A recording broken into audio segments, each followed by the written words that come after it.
कुछ रिश्ते खून से जुड़ते हैं, पर कुछ रिश्तों की नींव विश्वास पर टिकी होती है।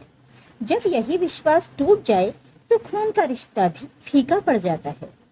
आयुष्मान और आदित्य दो सगे भाई थे। एक ही घर में पले बढ़े, एक ही माँ बाप की औलाद। लेकिन जीवन की राहें कुछ ऐसी मोड़ी गईं कि दोनों के बीच की दूरी वर्षों में नहीं बल्कि जख्मों से मापी जाने लगी।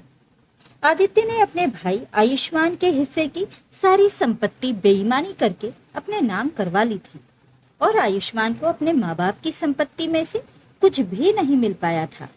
यहाँ तक कि माता पिता का घर भी आदित्य ने धोखे से अपने नाम करवा लिया था। आयुष्मान और उसकी पत्नी नम्रता आदित्य और उसकी पत्नी काव्यांजलि से नहीं लड़ पाए, क्योंकि दोनों ही बहुत बदतमीज और लड़ाकू थे।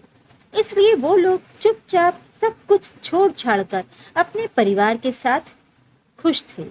दोनों भाइयों में सालों से बातचीत बंद थी, क्योंकि आदित्य और काव्यांजलि ने काम ही ऐसा किया था। आयुष्मान और नम्रता अपनी मेहनत से धीरे धीरे अपनी संपत्ति खड़ी कर रहे थे और संतुष्ट थे, पर कहीं ना कहीं उन्हें इस बात का बहुत दुख होता था कि उनके साथ जिंदगी में इतना कुछ गलत हुआ।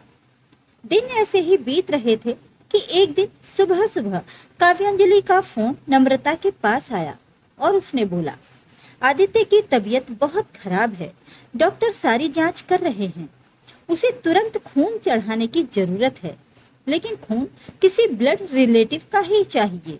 अब मैं क्या करूं? मेरे बच्चे अभी छोटे हैं, डॉक्टर ने उनका खून लेने से मना कर दिया है। पूजा दीदी अपने ससुराल में है, उन्हें फोन किया है, पर उन्हें आने में कम से कम 24 घंटे का वक्त लगेगा। प्लीज भाई से बोलिए कि वो आदित्य को खून दे दें, वरना पता नहीं क्या होगा। कहीं आदित्य को कुछ हो न जाए, मेरा परिवार बिखर जाएगा, मेरे छोटे छोटे बच्चे हैं, मैं क्या करूंगी? कहकर काव्यांजलि रोने लगी और आगे कहा, डॉक्टर ने जल्दी से जल्दी खून का इंतजाम करने के लिए बोला है। नम्रता को कुछ समझ में नहीं आया और उसने तुरंत आयुष्मान को सारी बातें बताईं। आयुष्मान बिना कुछ सोचे समझे नम्रता के साथ तुरंत अस्पताल गया और उसने आदित्य को खून दिया। डॉक्टर ने अगले दिन फिर खून के लिए बोला तो आयुष्मान ने बोला कि वो अगले दिन फिर आ जाएगा। आदित्य ने काव्यांजलि से बोला कि वो भाई के लिए जूस वगैरह का इंतजाम करे, लेकिन आयुष्मान ने बोला, मुझे कुछ नहीं चाहिए, तुम लोग अपना ख्याल रखो, और डॉक्टर से थोड़ी बहुत आदित्य की तबीयत के बारे में बातचीत की।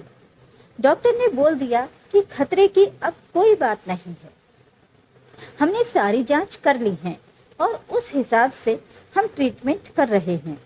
धीरे धीरे आदित्य 1 हफ्ते में रिकवर कर जाएगा, बस आप कल खून देने के लिए समय पर आ जाइएगा। आयुष्मान चुपचाप वहां से चला गया और अगले दिन फिर खून देने के लिए आ गया। आज डॉक्टर ने बोला, आयुष्मान जी, आपने सही वक्त पर आदित्य को खून दे दिया और आदित्य को इस वक्त किसी ब्लड रिलेटिव के खून की ही जरूरत थी, वरना स्थिति खतरनाक हो सकती थी। लेकिन अब खतरे की कोई बात नहीं है, आदित्य पूरी तरह से सुरक्षित है और 1 हफ्ते में उसे अस्पताल से डिस्चार्ज कर दिया जाएगा। आयुष्मान और नम्रता ने अगले दिन मिलने का आने को बोलकर वहां से चले गए।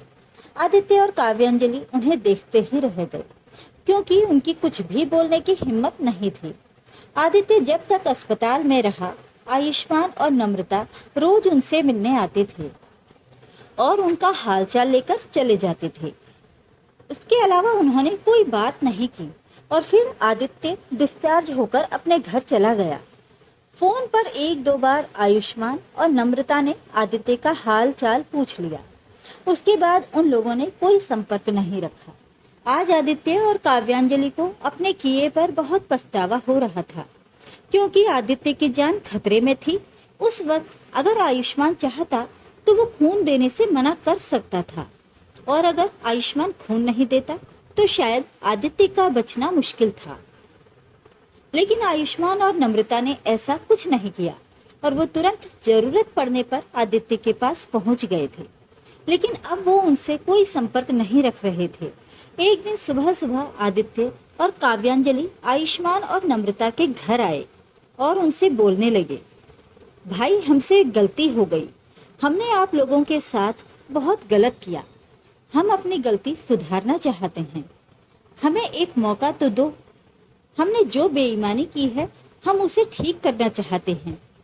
क्योंकि इन दिनों आदित्य ने मौत को इतने करीब से देखा था कि उसे अपना परिवार बिखरता हुआ नजर आया था और काव्यांजलि भी पूरी तरह से टूट गई थी। साथ ही कहीं न कहीं उसके मन में ये बात भी आ रही थी कि ये सब कुछ कहीं उनके कर्मों का फल तो नहीं, और उनके इस कठिन समय में आयुष्मान और नम्रता ने ही उनका साथ निभाया था, जिसके साथ उन्होंने इतना बड़ा धोखा किया था। इसलिए अब वो अपनी गलती सुधारना चाहते थे।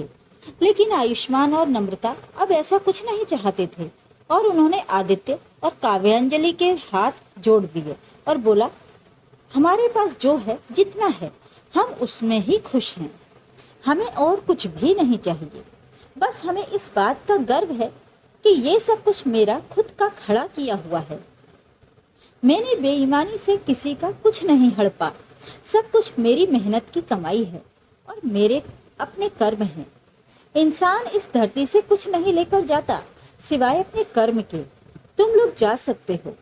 अब दिल ही नहीं करता तुम लोगों से कोई भी रिश्ता रखने का, लेकिन भगवान का बनाया एक रिश्ता है जिसे मैं चाहकर भी नहीं तोड़ पाया और शायद कभी तोड़ भी नहीं पाऊंगा। इसलिए तुम्हारी जान खतरे में थी तो मुझे तो आना ही था, लेकिन भगवान की दया से अब तुम सुरक्षित हो और ईश्वर से दुआ करूंगा कि हमेशा तुम और तुम्हारा परिवार सुरक्षित ही रहे। पर अब मेरा दिल नहीं करता तुमसे बात भी करने का। ईश्वर तुम्हें लंबी आयु दें। कहकर आयुष्मान ने आदित्य और काव्यांजलि की तरफ देखा और चुपचाप अपने कमरे में उठकर चला गया। पीछे पीछे नम्रता भी चली गई। आदित्य और काव्यांजलि को समझ में आ गया कि उनकी गलती की कोई माफी नहीं है और उन्होंने जो पाप कर लिया है आज नहीं तो कल उस पाप का फल उन्हें मिलना ही मिलना है। वो दोनों चुपचाप वहां से चले गए। कभी कभी माफ कर देना आसान होता है, पर फिर से उसी रिश्ते को जीना मुमकिन नहीं होता।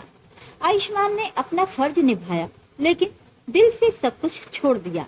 आदित्य और काव्यांजलि लौट गए खाली हाथ, टूटे हुए मन के साथ। अब उन्हें समझ आ गया था कि दौलत से रिश्ता नहीं खरीदा जा सकता और एक बार टूटा हुआ भरोसा शायद कभी जुड़ता नहीं, क्योंकि जिंदगी का सबसे बड़ा सच यही है, इंसान अपने कर्मों से ही पहचाना जाता है और वही उसकी असली विरासत होती है।